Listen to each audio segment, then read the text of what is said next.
How do you decide what format to read a book in? Do you read it in hardcover, in paperback, in ebook, in audiobook? We have a lot of options to choose from. In this video, I want to look at each of those options and figure out which one might be best for your reading habits and tell you what works for me.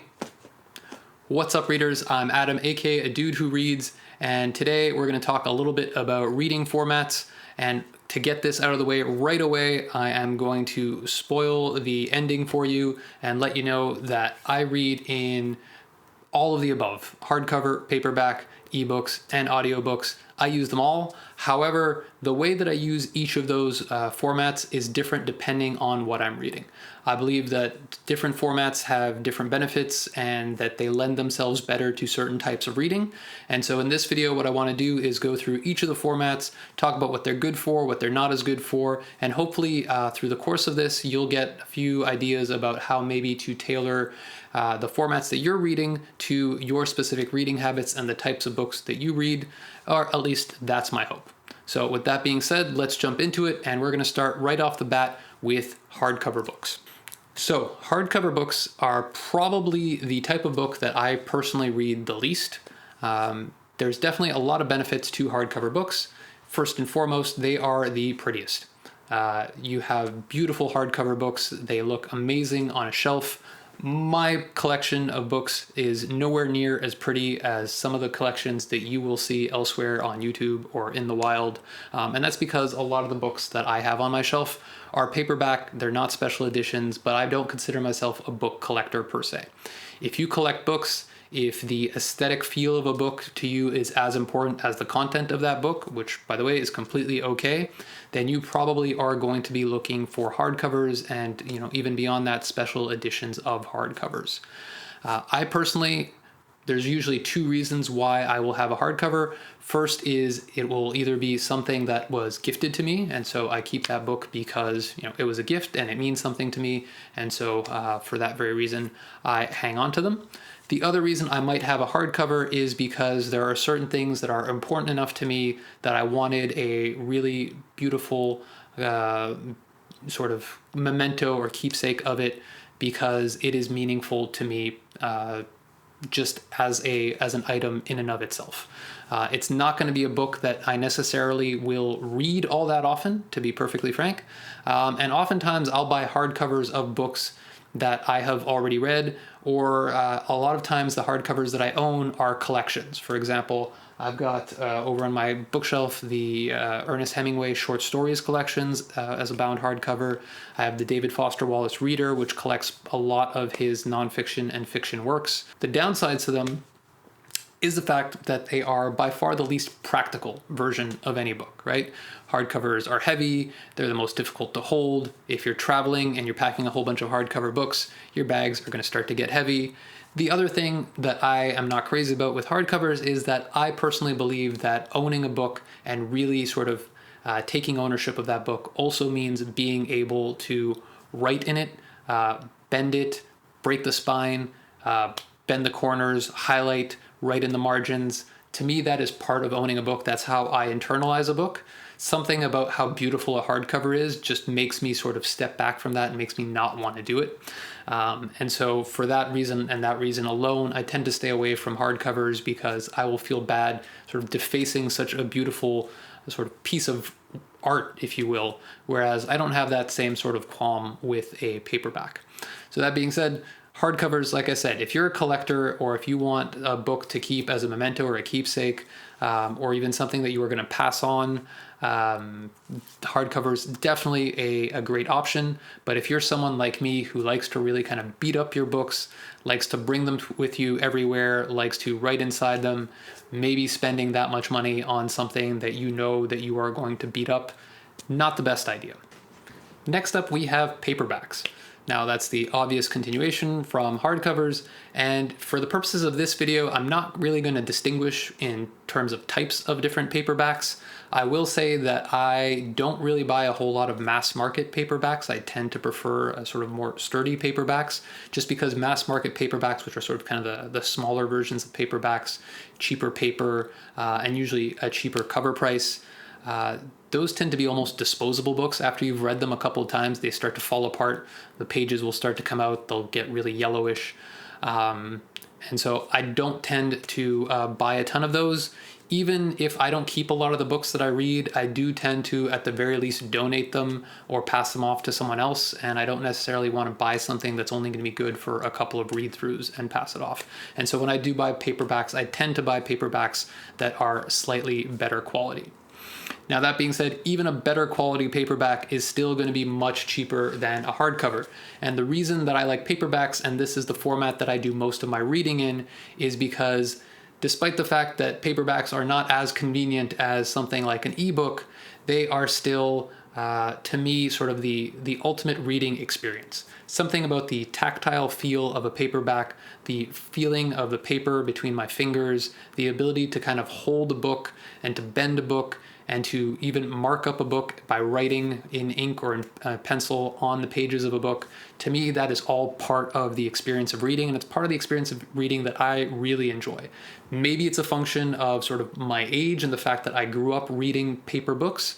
Maybe my kids will be less inclined towards paper books and will have more of a preference towards ebooks or e-ink books or something like that. But I know for me at least, there's something about the tactile feel of a book that is just really pleasurable to me. In addition to that, there is a little bit of research that suggests that by reading stuff in a paper format, you are engaging a different part of your brain so that you can retain information a little bit better, because in addition to just absorbing the information the way you would on a screen, you're also engaging the part of your brain that uses spatial memory in terms of where you found that information within the book. And so that gives you sort of a different way of accessing that information. And so information that is achieved or attained through reading in a paper form is more likely to stick than information that you read on an e-reader or through a screen or some other electronic means. And so the types of books that lend themselves for me to reading in paperback format are things like the classics. So I'll go for a Penguin Black Spine or an Oxford Classics, literary fiction or nonfiction that I want to engage with a little bit more deeply, or sort of those genre novels that I think are going to be a little bit more complex and where I'll want to kind of follow along sort of on paper with the stories, and I'll want to mark them up a little bit more. And so those are the types of books that I will generally tend to focus on paperback for. And because that's sort of the majority of the reading that I do, a lot of the reading that I do happens to be in paperback format. That then brings us to ebooks. And nothing beats an e-reader for convenience and simplicity. My e-reader of choice is the Kindle Paperwhite, whatever the newest edition is. I think this is the 2021 edition. I think that's the newest Paperwhite. This is the third Kindle that I've owned. Prior to this one, I had the previous generation Kindle Paperwhite. The only reason I really replaced it was because the screen cracked. And so I upgraded to the latest version, which is a little bit thinner, a little bit slimmer, a few minor upgrades.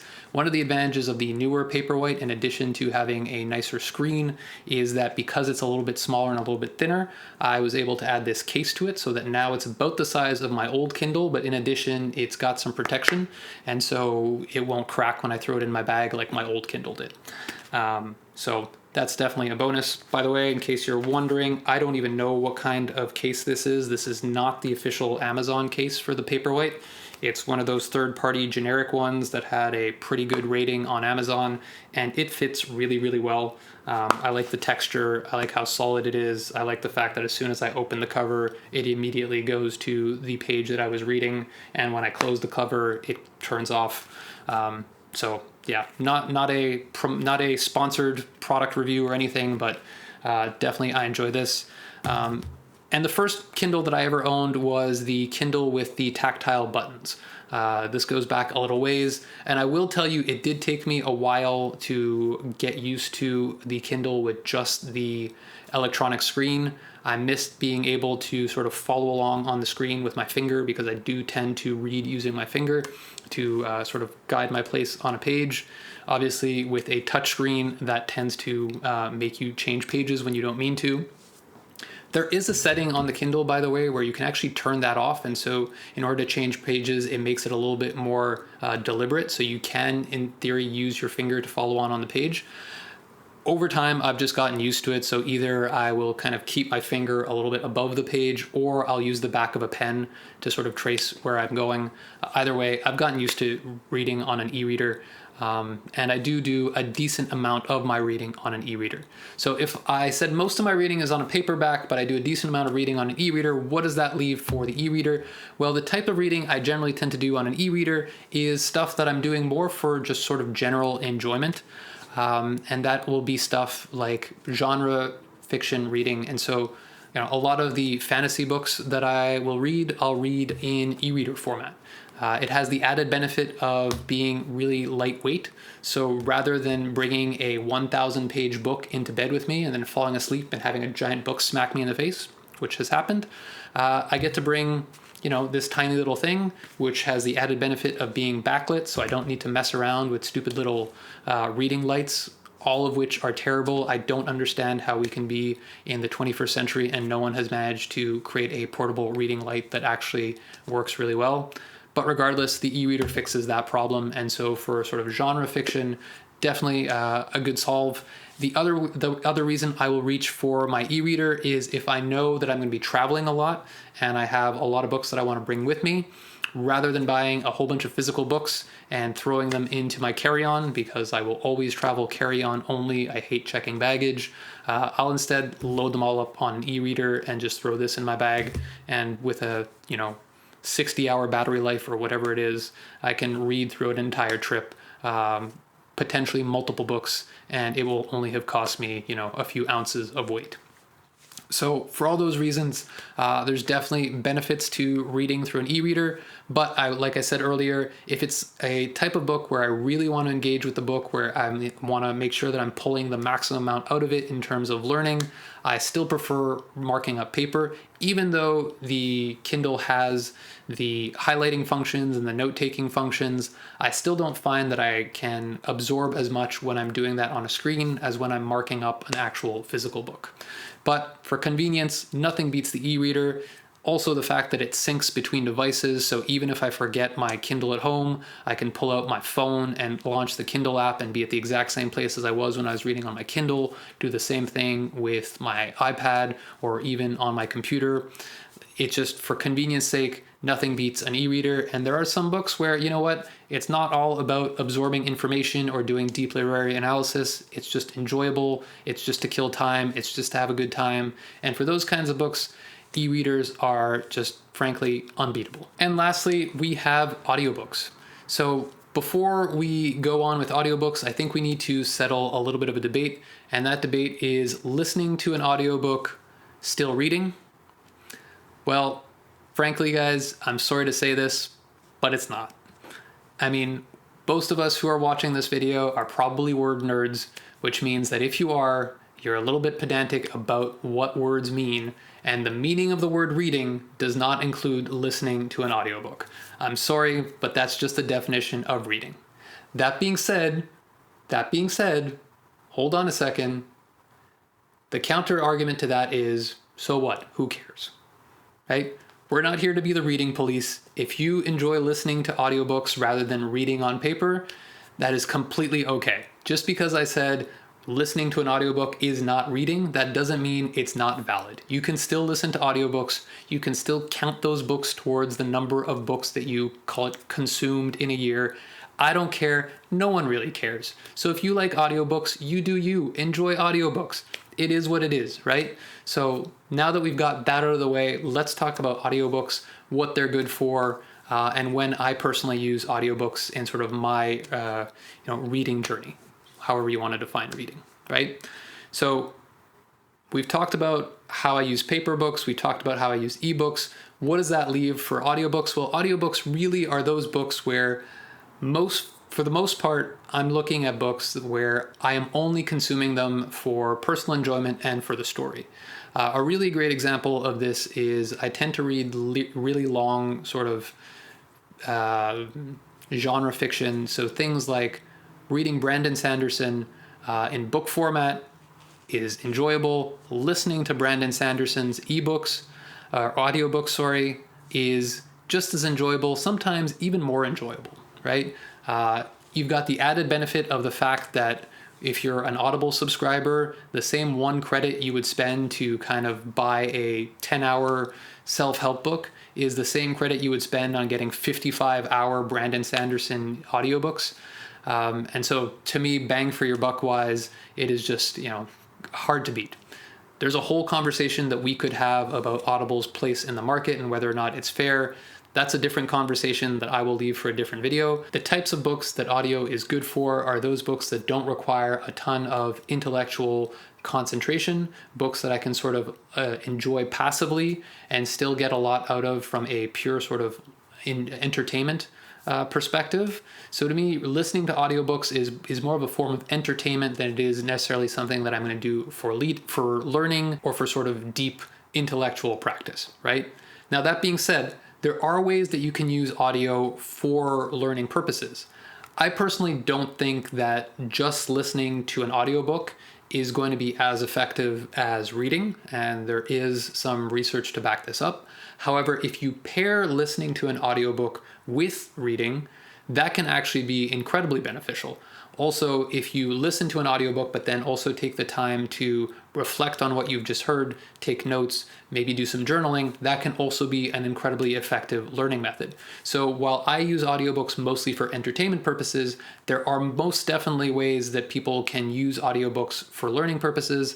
And this is, obviously really helpful for certain people who need to do this, right? You can talk about people who have, visual impairments, or people who are dyslexic, or even people who don't have any of those impairments, but who have a hard time focusing on a book, right? And so for those people, there are ways to use audio books to really kind of get the same benefits as reading a physical book or an ebook, and be just as useful for them. And so audiobooks definitely have their place.